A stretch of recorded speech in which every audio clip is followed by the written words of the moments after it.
Welcome to Let's Get Curious, the podcast for women and mothers seeking connection, support, and inspiration.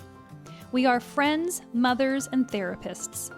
Lori, a physical therapist, and Dorothy, a speech and language therapist. Together, we share our personal stories, including IVF, birth experiences, and navigating children's learning difficulties. Through our discussions, we uncover profound lessons for personal growth.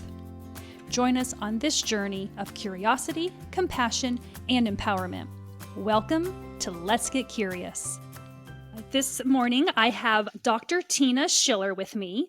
She is a pediatric developmental optometrist, and I have had the privilege of working with you through the experience of my daughter going through vision therapy. And we had such a positive experience through vision therapy that I just felt that it was extremely necessary for me to get this information out, Dr. Tina, because I feel that a lot of people do not know what vision therapy is. And whenever I am talking to other parents about our experience, they always kind of say to me, how did you know to do this? So with this, I am hoping that I can just share this with more people and give people some different insight of what the difference is between vision and sight and how this all works for our children in school and how it affects their learning. So I would love for you to tell us a little bit more about yourself, and then we'll dive into all the good stuff. First, Lori, thank you so much. I'm so excited to have this opportunity to talk with you. And as we've chatted in the past, we could talk about this there's tons of topics we could branch from and talk so much about it. This particular topic is so hugely impactful and can be so hugely impactful for our kids, yet is really poorly understood and very limited in how many people even know about it. So I'm just really grateful for this opportunity and excited to talk about it. I thought first a little personal introduction on me. I have 3 kids, age 5, 3, and just 8 months. And then my 4th baby is definitely my practice. And so I opened a pediatric and vision therapy specific practice 2 years ago, almost just in a couple weeks here, and have been practicing in this area since my residency, which we'll talk a little bit about, which was in 2014 and 2015. Just a little bit of background, which I think is interesting and pertinent on how I became interested in optometry and specifically about pediatrics and vision therapy. In college, I think I changed my major 6 times, maybe more than that. I started as a biology major. I thought I was going to be a vet. I've always loved math, science, animals, and people, kids specifically. Wanted to be a vet. College, lots of twists and turns of trying different things. And that's one thing, just as an aside, I found this because I asked to shadow everyone, and my parents encouraged me to shadow any kind of profession that I was interested in. But anyway, I started as a biology major, interested in large animal, veterinary medicine, actually. Decided that wasn't for me, took a big turn. I'm also a huge sports fan. My actual major is business administration with an emphasis in sports finance, which is wild. And realized, again, after shadowing, that wasn't for me. And at my college, so I went to University of Southern California, USC, in Los Angeles. They had a program where you could do a work study and spend time in local elementary schools up to junior high schools and just extra help supporting the teachers there. And I did that for just over a year, probably it was 3 semesters. And I actually met a little girl. It was probably 2nd grade. And she was really struggling. So what my role was she would have pull-out time and I would help her one-on-one. And in knowing her, she got glasses. And at the time, I didn't know anything about vision therapy, but I wore contact lenses myself. I am myopic or nearsighted. So I was familiar with optometry, but I hadn't really thought of it from a pediatric perspective. And anyway, so she got glasses while I knew her. And just seeing her change with the glasses, she was actually hyperopic, so farsighted, meaning she had trouble seeing up close, which we'll talk a little bit more about. Our kids' world is up close, so near vision is incredibly important. But she got glasses, and this changed every aspect of her, how she was participating in the classroom, how she was working on learning, reading, writing, her spatial organization, all sorts of things. Again, I knew nothing about vision therapy at the time, but this just sparked, why didn't I think about optometry? I could link Yeah. all the things that I like. And so I dove right in, and I knew that I wanted to go into pediatric optometry. And so I specifically chose a program. I went to Southern College of Optometry in Memphis, Tennessee, because they have an excellent pediatric program. And in learning about pediatrics, when you're in the optometry world, you can't isolate pediatrics from vision therapy. And so I learned about vision therapy after I first started becoming interested in pediatrics, and then went to optometry school as 4 years. I went to Southern College of Optometry in Memphis, Tennessee, and then I stayed there for my residency in pediatrics and vision therapy, binocular vision, Mm-hmm. and then finished my residency, and then went on to get my fellowship in vision development in the College of Optometrists and Vision Development years later. That requires, we can talk about that, but a lot of extra study and clinical time. But it was just this one girl to see the impact of glasses alone. And what we'll talk about, though, is much more than Yes. glasses. And so that was just the initiation for me of understanding the importance of sight and vision. Yeah, that's amazing. Well, and I think that's the piece where people think if we just have glasses, then that takes care of all the problems. But that is not the case. And so, can you then elaborate for us, Dr. Tina, on what is that difference between vision and sight? Because I think a lot of times families have to also rely on going to their pediatrician or say the school screenings. And it's like, okay, you can see 20/20, but that's Yep. such a small piece of this. And Yes. so that's the part I really want you to dive in a bit and explain to us because, yes, my daughter needed glasses, but that was just a tiny, tiny piece of the world that she was seeing that was affecting her reading as well as her comprehension. And of course, then making us have difficulty and struggles in school. And I think what I want to emphasize before I turn over to you is yes, my daughter has multiple things happening in her life, but that piece where a lot of times we rely too on the teachers, they're doing their testing and they're at grade level. But, yes, my daughter was at grade level, but at the same time, we had so many other things happening underneath the surface, and vision being one of those for her that was affecting her reading and her comprehension. So even though she looked okay, say on paper, at school, she was working so hard and then having to come home and then losing it. And so you're kind of like, if we're at grade level, why are we melting down? Yep. Let's get curious, And so there's that piece that I want to share with parents out there is that our kids get seen in different different corners, the teacher lens, the parent lens, and is putting these puzzle pieces together to dive a bit deeper and just know that there could be some other underlying problems. So if And you I can, love the kind of yep. dive into that a bit for us with that vision and So sight much difference. there, so much there. And I do I just want know. to highlight one We could thing. talk for Yeah, I know, hours, right? so much. Yeah. Highlight one thing about what you said, which is, grade level. She's at grade level, but you nailed it. What is it taking for her to perform at Yes. grade level? Yeah. What is that output?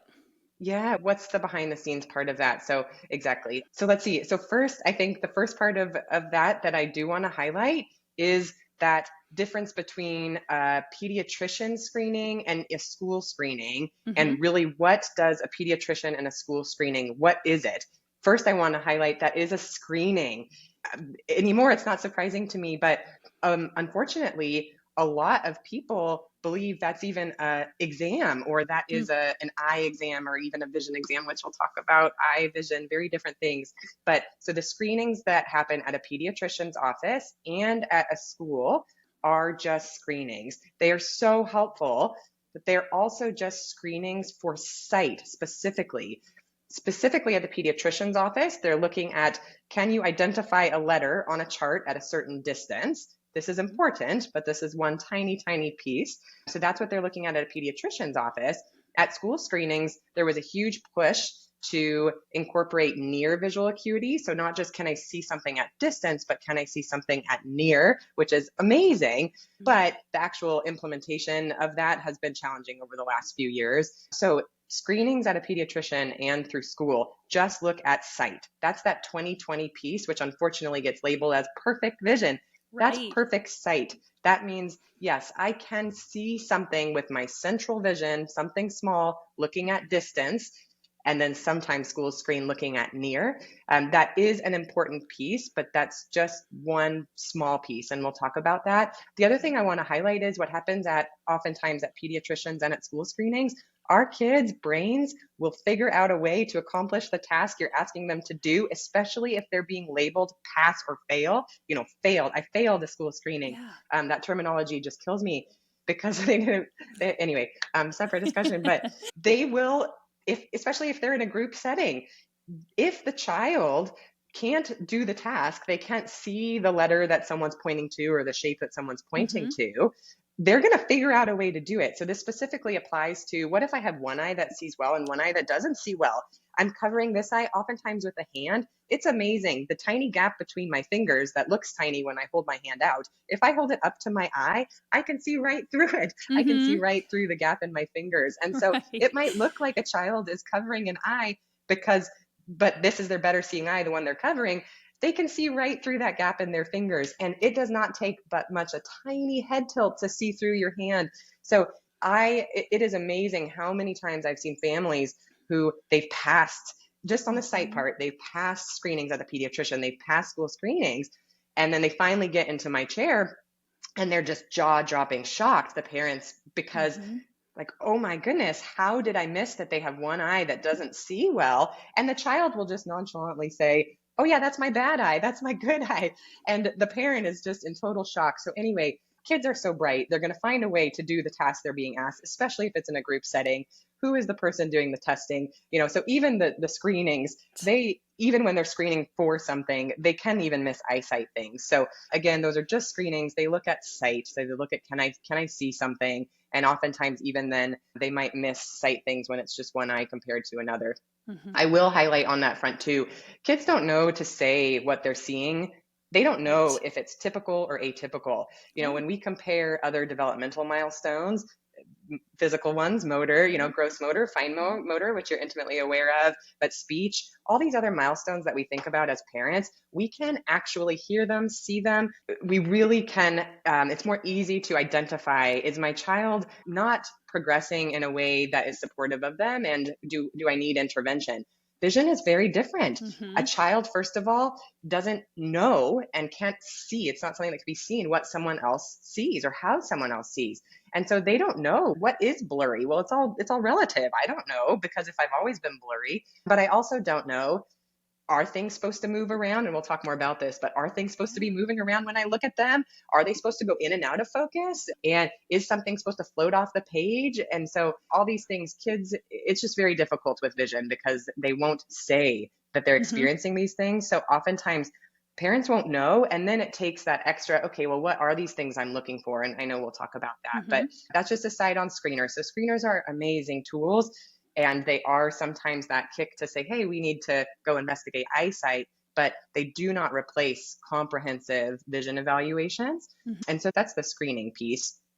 The important jump between to your next question about, what is the difference between sight and vision, is understanding that, and the importance of it is understanding specifically for our kids that 80% of how we learn is through vision.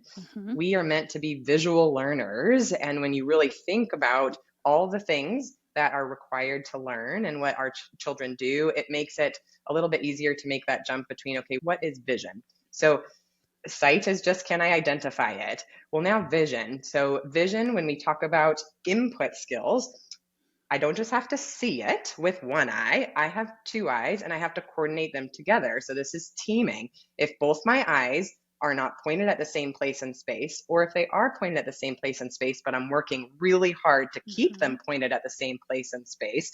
So even if a child doesn't have an eye turn that's easy to see, they could be working so hard to keep their two eyes pointed at the same place in space. And that can cause an image to go in and out of focus. So again, child that passes that screening, because sometimes it's in focus, but sometimes it's blurry. And you can imagine how distracting that would be if something goes in and out of focus. So that's teaming. Can I point my two eyes at the same place in space? Can I do it comfortably? And can I hold them there all day and do it with stamina, right? Is it the same at the end of the day as it is at the beginning of the day? That's a big piece also. So that's teaming. Focusing, we'll talk about link between attention, I think, in a bit, but focusing is, can I keep something clear at distance and at near and shift my focus from far to near and back? Can I do that efficiently, comfortably, and again with stamina? And then we have tracking. So my two eyes have to point and hold, my focus has to point and hold, and then I have to move my eyes in small eye movements from word to word if I'm reading, or from board to desk if I'm in a traditional classroom, or from screen to screen, whatever the setting is. The jumping eye movements called tracking are a hugely important piece. So teaming, focusing, tracking are things you've heard me talk about all the time, but those are the big, I call them the big three of, okay, not just sight, but how do I actually acquire visual information? Can I do it comfortably without extra effort and with sustain? Do I have that stamina piece? I like to label those as visual input skills. As you know, there's a whole host of, and this could be a completely another podcast, is now that I've acquired the visual information, what does my brain do with it? So this is called visual information processing, or you'll see it, called visual perceptual skills. These are how our brain interprets and analyzes visual information. So we just talked about, can I acquire visual information comfortably, but then can I also analyze and interpret it? So these are things like, how different does something have to be before I know it's different? What about reversals? We'll talk about that in a little bit. Do I identify really easily my own right and left? That's a foundational skill to then be able to know in space, directionality, letter reversals. So can I really easily identify the difference between a B and a D and a P and a Q? How about even 6s and 9s, things like that? Those are all visual information processing skills. Do I do well with different fonts?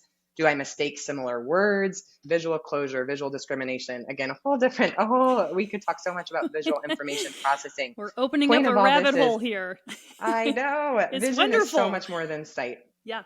My big takeaway is to understand that vision is so much more than sight. And what most people think of when they think of vision is just sight. And that is how lots of kids can slip through the cracks of, they have a hugely impactful, a visual problem that impacts learning. It's amazing. So 1 in 10 is the published statistic that you'll see. 1 in 10 kids have a vision problem significant enough to impact learning. I'll argue just clinically that that's probably a little bit higher than that. I think it's probably more like 2 to 2.5 out of 10. But even if it's 1 out of 10, right, that's really significant. Yeah. And so 1 in 10 have a vision problem significant enough that it impacts learning. Yet 50% of vision problems are missed in screenings. So this kind of links the two things together.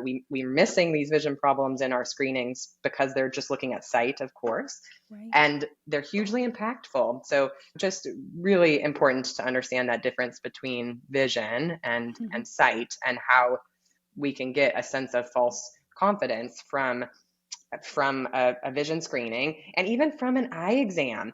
So kind of going one step further, and I might be jumping ahead, Lori, so interrupt me. Yeah, but no, if you're you good. have anything you're good. to clarify. I'm going with my notes. We're good. It's pretty amazing then to understand, okay, if you understand the basis of sight versus vision, you might, just from your own experience going to an eye doctor, be confused and think, okay, but now I'm at my eye doctor, how are they testing for these teaming, tracking, focusing, depth perception, visual processing skills? Well, for an adult routine eye exam, they're probably not. No, they don't. Exactly. They don't. I can tell you. Yeah, I just had one to get in for my insurance and to get my contacts renewed, but no, they don't look at any of that stuff. Yeah. And Lori, you've certainly seen the difference between an evaluation when it's from the developmental front, meaning, are we looking at the functional visual skills in addition to the sight? So, a traditional eye exam that most people are familiar with looks at eyesight, just more in depth than the screening, of course, has extra tools. For an adult, we're asking the questions of which is clearer, 1 and 2. In kids, just so you know, I have so many parents who are like, how can we really trust what they're saying? Because do they even understand what you're asking them? And I actually don't need any of their subjective responses to be able to evaluate sight and vision. I can evaluate even on an infant, and we'll kind of talk about ages and stages in a little bit. So I think that's what happens is adults think, oh, well, first of all, no way my 5-year-old could do this exam I just had. And also, this isn't making sense. None of these things are tested at my exam. So a traditional eye exam looks at eyesight in depth to prescribe glasses or contact lenses, and looks at eye health. Oftentimes with eyesight, doesn't even look at it with two eyes together. It might just look at it one eye blocked, the other eye blocked, and then that's kind of it. But certainly doesn't look at all at how do the eyes team at distance, at near, depth perception, how are they tracking? So we have a thorough battery of tests that I can do. Again, it looks different for every age and phase, and no two kids at the same age are the same, certainly. So it looks different for every child, but have a whole battery of testing that takes me about an hour to administer that really looks at all of the things we're talking about. So this looks like me presenting each eye with a different image, and asking and seeing where are the two images lining up, and can the child control this from distance to near, and what ranges do they have to do this comfortably, and what is the 3D vision like? And I use lenses to simulate the change from focus from desk to board. We use all sorts of tools to evaluate these skills, but you've probably never seen me ask which is clearer, 1 or 2. I don't think I've ever. So it's just it looks very, very different. And it has to go much, much past the which is clearer, 1 or 2, and not even include that. Quite honestly, I can do that with different tools and with kids. And so it just looks completely different. And until you see it, it's a little bit hard to even verbalize how it looks, but you would know a difference, because the child usually thinks it's pretty cool too. Like, I'm making them see double, they're seeing 2 of things, then they're seeing 1 of things, then it's blurry, then it's clear. We're looking at eye movements, body movements. I'm asking them questions while we're testing eye movements. So it's not even just the testing that's done, it's the way that it's done. I don't care if they I certainly care. I want them to move their eyes free from their head. And I want them after age 7 to be able to process information while they're moving their eyes. So do they have to focus so hard on moving their eyes that they can't even talk to me about something basic, like telling me about the name of their dog? So anyway, I'm doing all these things that oftentimes the parents they might just think, oh, you're having a conversation with my kid. I am, but I'm looking to see, okay, after I remind them to keep looking at my target, can they still look at my target and talk to me about their brother, their sister, their dog, their sports, So anyway, it just looks quite different. It's much longer, much more time with a doctor, and it's evaluating those teaming, tracking, focusing, depth perception, those visual skills that are certainly not evaluated in a screening, and very often not evaluated in a regular eye exam. Right. So what would be some kind of red flags that parents could possibly maybe start asking their children or be looking for even at home, and just kind of checking in? Because, I said this in my very first podcast, that the kid's reality is their reality. So if they've only ever seen blurry, that's their normal, right? And even in my daughter's situation, she was reading and following along on the papers and stuff, and not really missing words per se. But then it came a point, and it was so interesting, because we were just about to start vision therapy, but then she started to say to me, Mom, the words on the page are moving. And I was like, well, this is great, because we're going to vision therapy. But then even going through that full assessment with you, what I was also amazed by is that she also had peripheral vision deficits. And again, I'm a therapist myself. And to your point, we know, I'm watching these gross motor movements, and are we on target for this, and the fine motor and everything. But she was never my kid, Dr. Tina, that would bump into a wall, right? Where I could be like, oh, we're not seeing something. Or you throw a ball and she's missing it all the time, right? Off center and whatnot. So those larger movements that I would have been able to pick up even as a therapist, those weren't happening in our world. But yet she had these peripheral vision deficits. And one of the exercises that was prescribed for us is she had to, look at my nose, and she had to just keep looking straight at me. And I had to move my hand in just different positions on the side of her, and she had to slap my hand. And she would, of course, miss it. But then the more that we practiced it, bam. Even now to this day, we'll still do these homework assignments and just fit them in, and just to reassess and see where she is. And it's like, bam, bam, bam. It's like as if nothing happened. And what I also thought was amazing by all of this is how quickly that brain-eye connection was happening in this homework. And that's one thing I want to emphasize is, yes, it was commitment. Every day we did something for her homework, but it was 3 minutes here, 5 minutes here. It was just easy things to fit in. And it was amazing to watch her go from just not being able to even hit my hand on the side to then us putting the ball up in the garage and her walking into the ball and out of the ball, and of course not trying to get hit as she's reading the colors or the numbers on the pages that you guys had given us, and even like chewing bubble gum. So it was a challenge at first, and she'd get hit by the ball and then we'd have to restart, and then by the end she was just in and out of that string, back and forth, whipping out these colors, and the progress happened so quickly.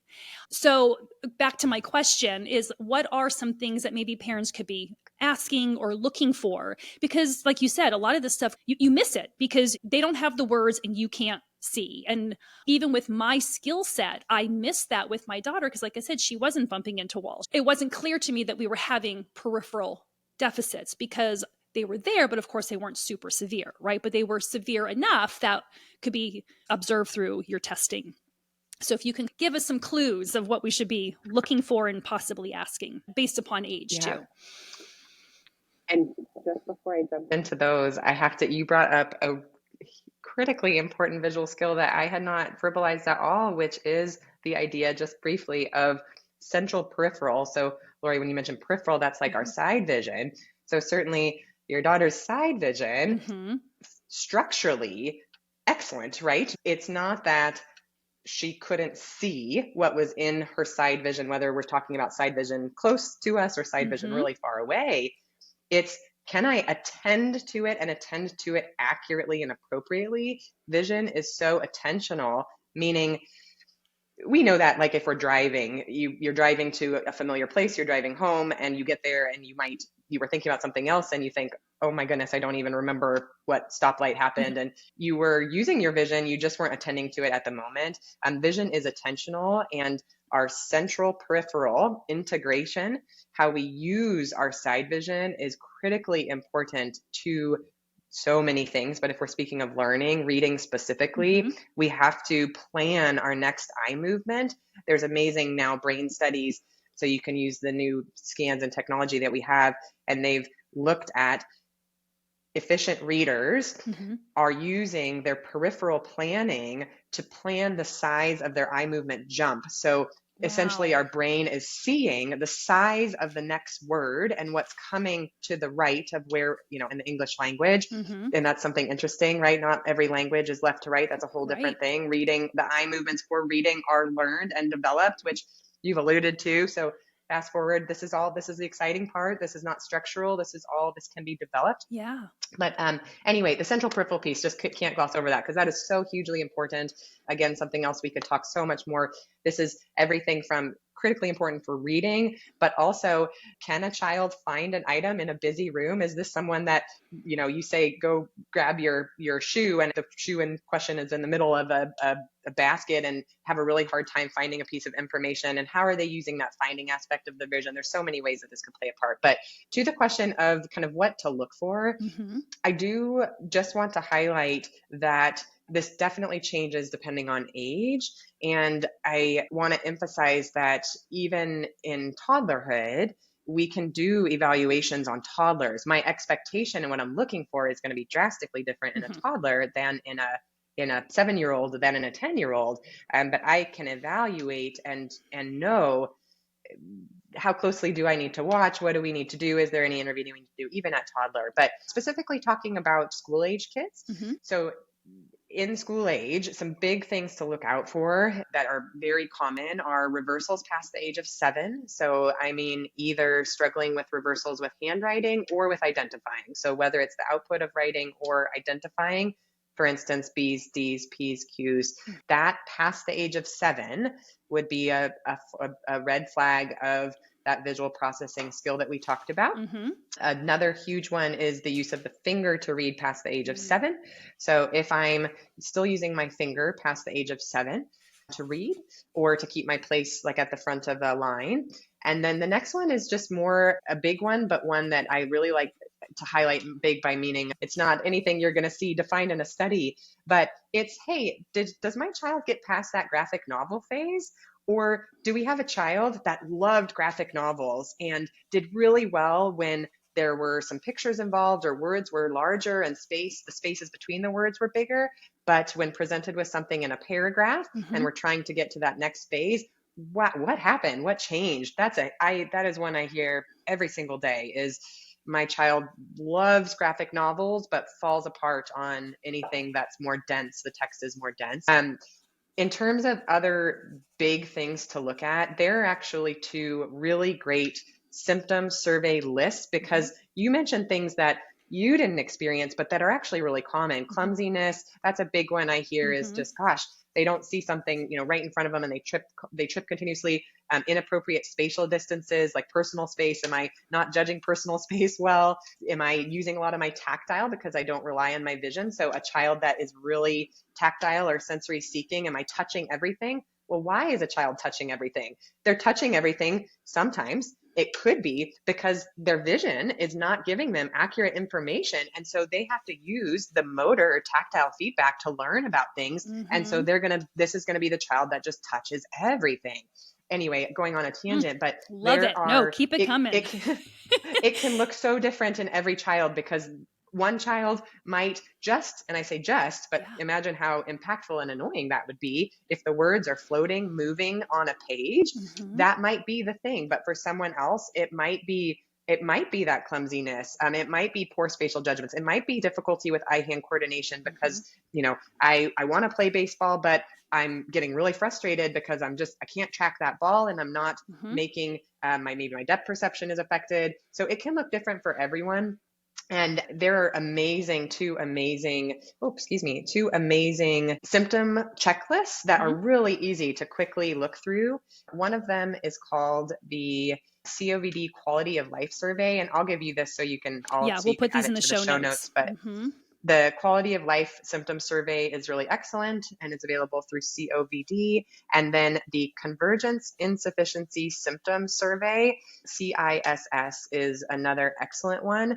And one thing I've kind of glossed over but haven't talked about specifically is when you're talking about what are some things that parents can look out for, in addition to what we've talked about, any child that is struggling with or there are concerns regarding attention, that is number one, must have a developmental functional vision evaluation, because there was a study that just kind of reinforced what we see clinically all the time, that retrospectively looked 300 or something children that were diagnosed with ADHD.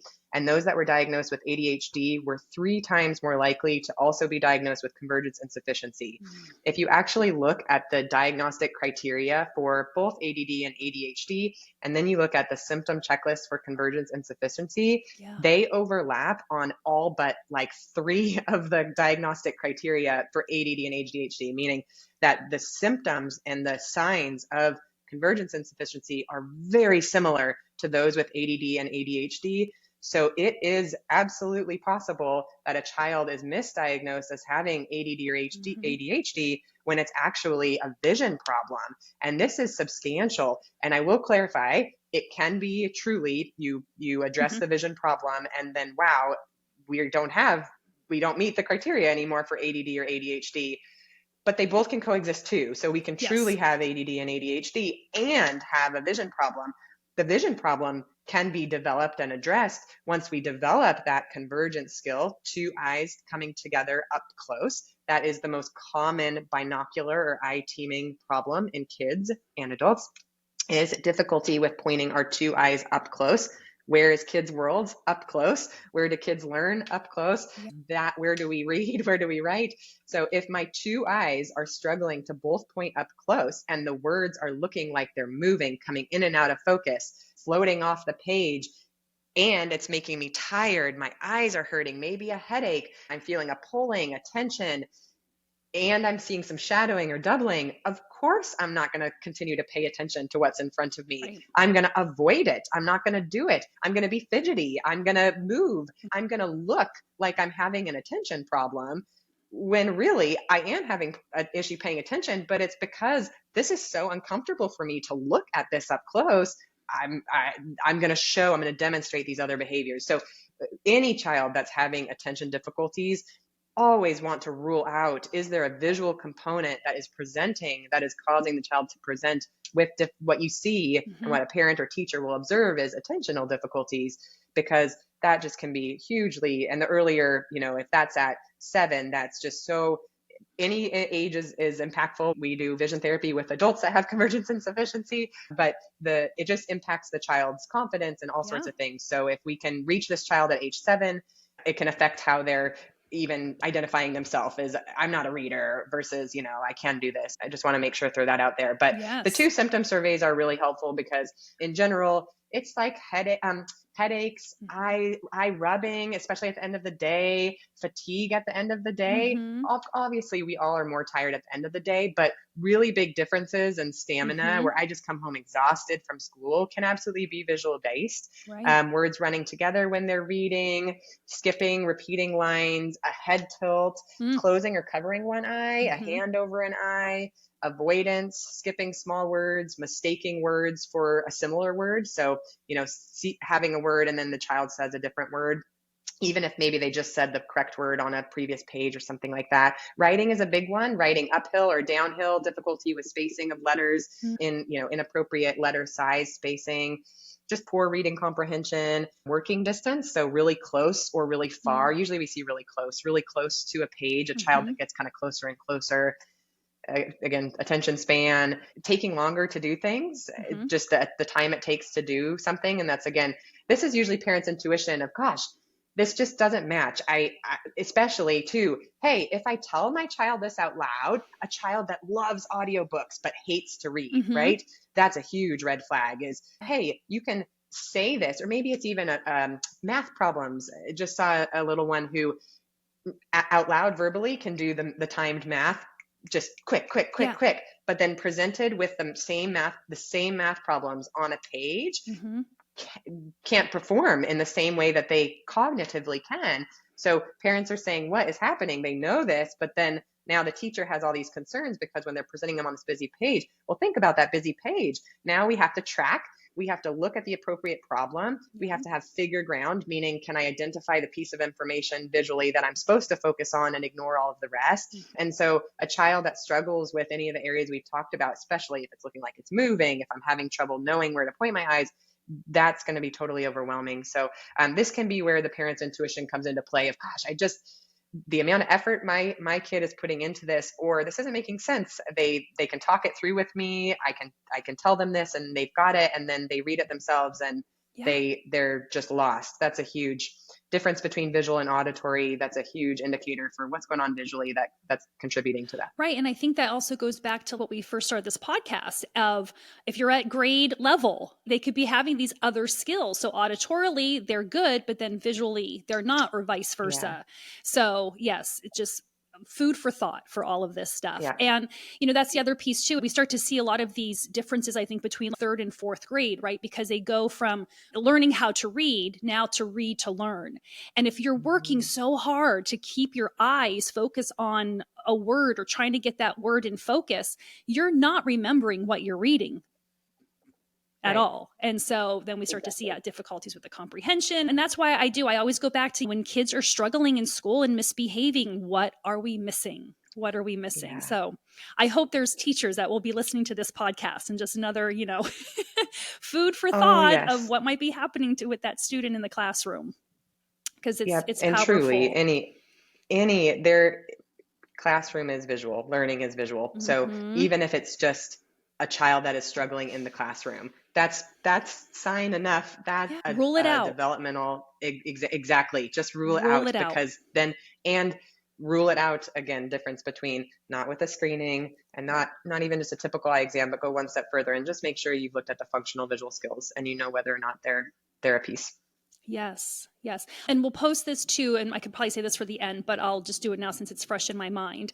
For those just living wherever it is that they live, and they have to look for a developmental optometrist, is there a website that they could go? Does that exist for your profession of finding specifically the developmental pediatric optometrist? We don't want just an optometrist. We want that developmental piece to it. Yes. Yeah. The best place to go is FCOVD. So that's V like Victor, D like dog.org. Mm-hmm. And right on their main page, it's a find a doctor link. You click on it and then you'll put in your address or zip code and it will pop up.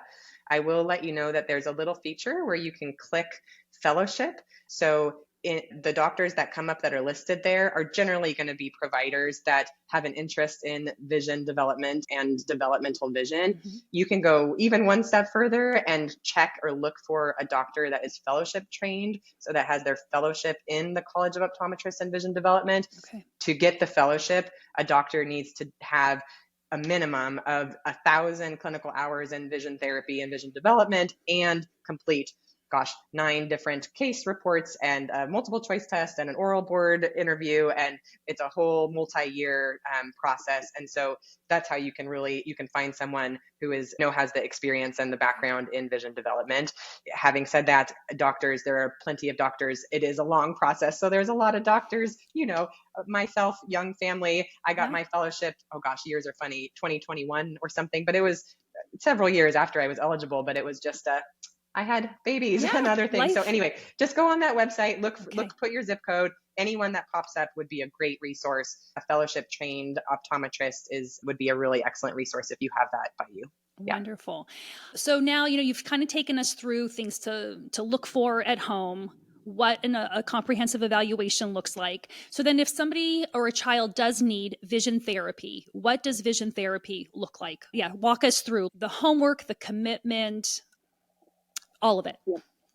And that's the really exciting piece about this. And that is why this whole conversation is important, is because, okay, so what? We've identified this.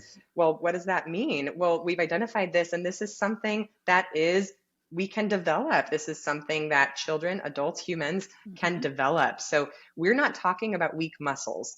That's a misunderstanding or misinterpretation. Ooh, I love that you said that. It's not. Yeah, that is a hugely important piece to differentiate. We are not treating or diagnosing weak muscles. It is all around the now really a hot topic, and which is exciting for us, of neuroplasticity. So vision is learned, vision is developed, much like and very intertwined with our motor development. Vision is just an output of motor is an output of our vision. But we're not treating the muscles. So what is vision therapy? Vision therapy is retraining the learned aspects of vision through neuroplasticity, which means all we're doing is providing a child or an adult with experiences through activities and exercises. I like the word activities better because exercise to me comes with that connotation of muscle. Yes. We're not strengthening muscles. That's not what we're doing. There's not a structural abnormality here. We're providing experiences for a child to learn to do something that they didn't learn to do in the most efficient way. And so we are retraining and forming those neural networks and reorganizing those connections through these experiences. I'll go back to one thing you said where we did it 5 minutes, 5 minutes here and there, because that's hugely impactful. It doesn't take that much time at home. So kind of to go backwards. Okay, so what is vision therapy? Vision therapy is a series of activities with also the use of equipment. We use lenses, prisms, filters, 3D TVs, colors, balls hanging from the ceiling, all sorts of different tools, charts, to create these experiences for a child to change the way their brain acquires, analyzes, and interprets visual information. So what does that actually look like? In vast majority of cases, it's once a week. There are some exceptions to that. For instance, if you do live in an area that there is just not a provider around you, there are some offices which will do less frequently in office just because of just the drive aspect. But if you do have someone in a reasonable location to you, it's going to be once a week. Very few offices do twice a week, mostly once a week. Most sessions are somewhere between 30 minutes and an hour in office once a week, one-on-one with a vision therapist. The vision therapist is going to be a hugely critical piece of this because the feedback is very important. So this isn't something that can be done passively. This isn't something that we do give you home activities, but we have to teach you what you're looking for and what to do and how you can load them and unload them and how you know when to move on. And then we give you new activities the next week. So Anyway, in the office once a week, generally 30 minutes to an hour.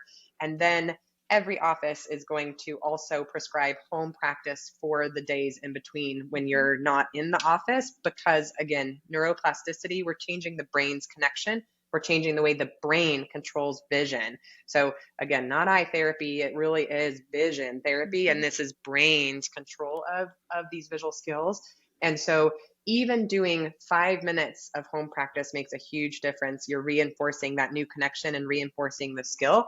We ask for, our goal is 15 minutes a day of home practice, and we're reasonable. We realize that it might not happen every day for every family, and we'll see gains without the home practice. It just takes longer. Right. So sometimes if a program otherwise would be finished in 7 months, it might take 9 or 10 months if we have no home practice. So it just might take longer to get to the gains if the home practice is less. And that's just life. But it is a commitment. That consistency is important for building those new connections and learning a skill.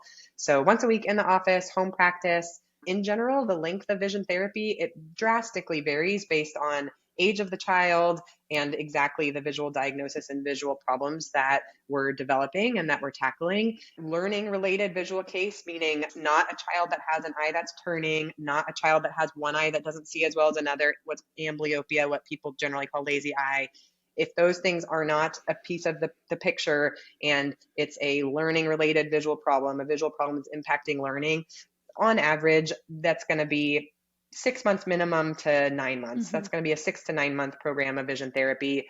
Important to note that you will see gains in the things you're talking about. I'm doing the central peripheral activity. I'm seeing her improve on this.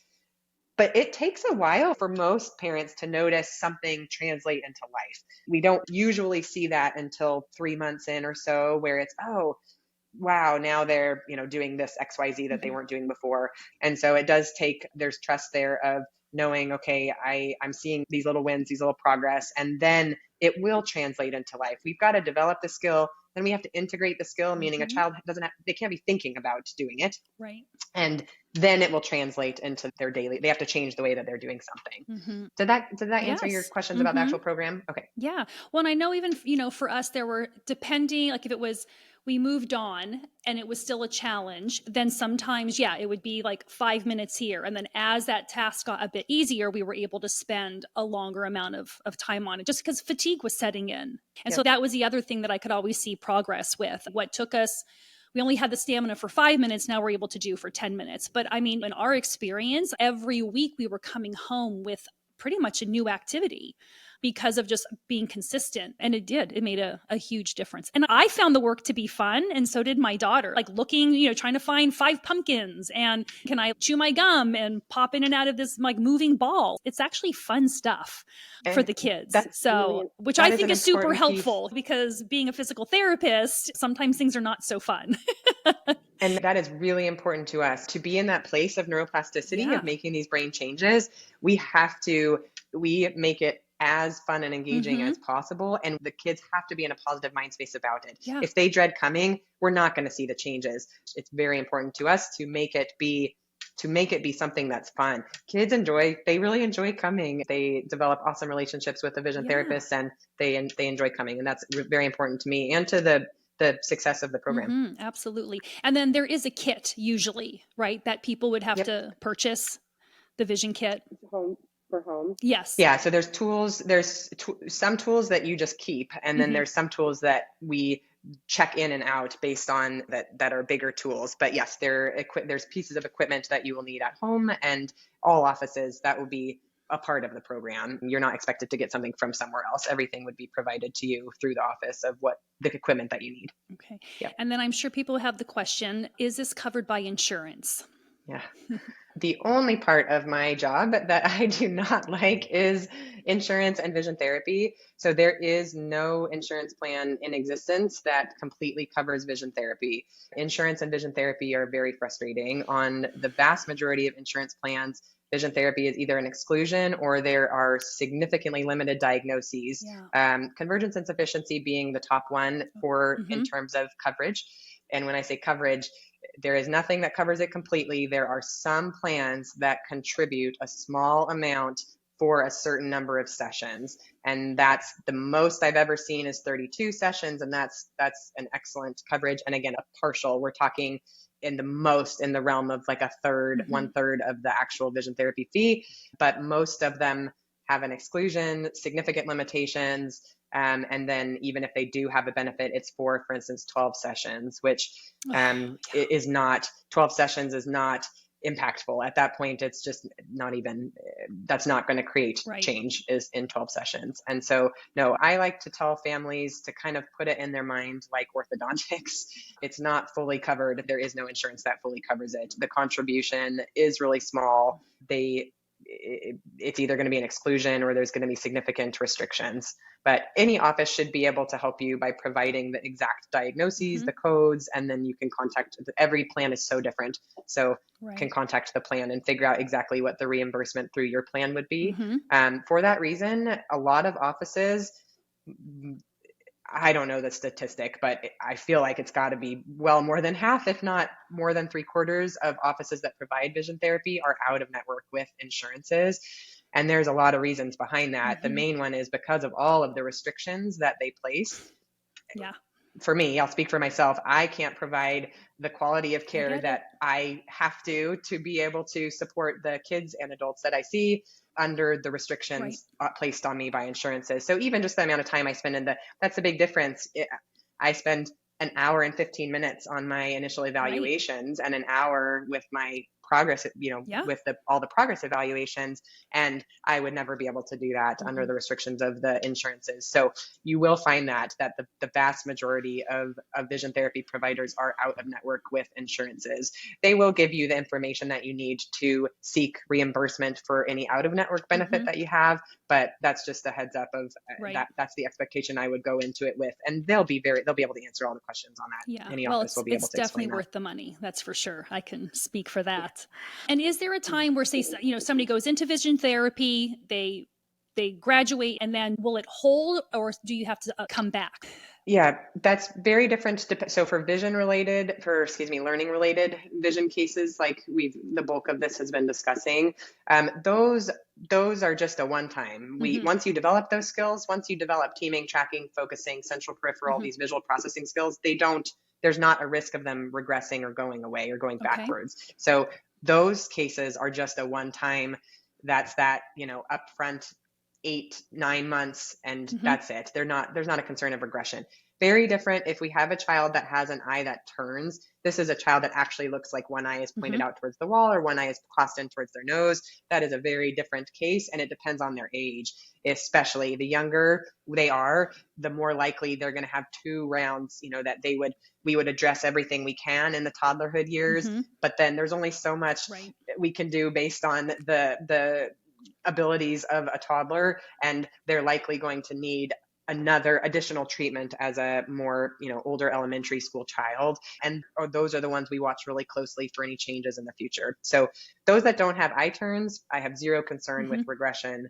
And we would set that stage on the front end of anyone would be able to answer that on an individual basis of this is something that might take 2 different, separated in time by a couple years versus no, this is just a one time once it's developed. And learning related cases, teaming, tracking, focusing, depth perception, central peripheral, all the visual processing, those are one time. Those don't regress. Okay, good to know. Before we wrap it up, I do have to ask about this because you could have somebody have no issues, and then what happens if somebody experiences a concussion? Can that change visual? Yes. Oh my goodness. So we have everything we've been talking about is developmental vision. So this is vision that for a myriad of reasons didn't develop as efficiently as it could. And concussion can then induce acquired visual dysfunctions of the exact same type as all the things we've talked about. The 2 top areas are convergence insufficiency, meaning difficulty pointing both eyes up close, and accommodative insufficiency, meaning focusing difficulty. I can't now clear something up close comfortably. Huge other things, light sensitivity. There's all sorts of motion processing difficulties. Concussion is but yes, concussion. And there's so much that goes on with concussion, but now the visual aspect of concussion is absolutely a part. Any concussion specialist now recognizes the visual impacts that concussions have and vision rehabilitation. So instead of vision therapy, we call that vision rehabilitation, just to differentiate between we are now rehabilitating a skill that someone had and then lost or was affected. Yeah. And the same aspect of neuroplasticity, a concussion, those connections have the shearing force of a concussion. This means this is something that is not going to pop up on a scan, right? An MRI, but has been damaged by the, whatever it is, the whiplash, all the things. And now those neural connections were affected. They're not operating the same way. And so those control how we use our vision. So yes, anyway, whole nother discussion, but oh my goodness, I'm so glad you brought it up because this applies not just to kids, to adults. Adults with concussions suffer. And this can be 5 years later. I'll see adults 5 years after concussion and they never got an answer. They're still symptomatic. They're still very light sensitive. They have difficulty with screens. They're having headaches and it can be a visual piece. So any age, very important in any age range with after concussion. So pretty much then if there's any change in vision for anybody, kids or adults, it would be best to then find an optometrist who does vision therapy like yourself and have a full, thorough exam. Post-concussive. Yeah. Yeah. And I would even say, yes, definitely. Post-concussive, absolutely. And things that you don't necessarily associate with vision too. Again, am I having issues with dizziness that I never had? Am I having issues with car sickness that I didn't have? Is my balance different? This can be post-concussive is a major, we work as a team with all ages. So whether that's occupational therapy, frequently with kids, speech therapy, auditory processing things, but in the concussion realm, it's a whole team approach of we've got physical therapy, we've got vision therapy, we've got all sorts of different, everything, their whole team, their headache team. It's a big team approach, but yeah, there's things that people don't even necessarily associate headaches with vision. And that's a headache alone would be a reason to just make sure there's not a visual component to the headache. Yes. Wonderful. It makes sense.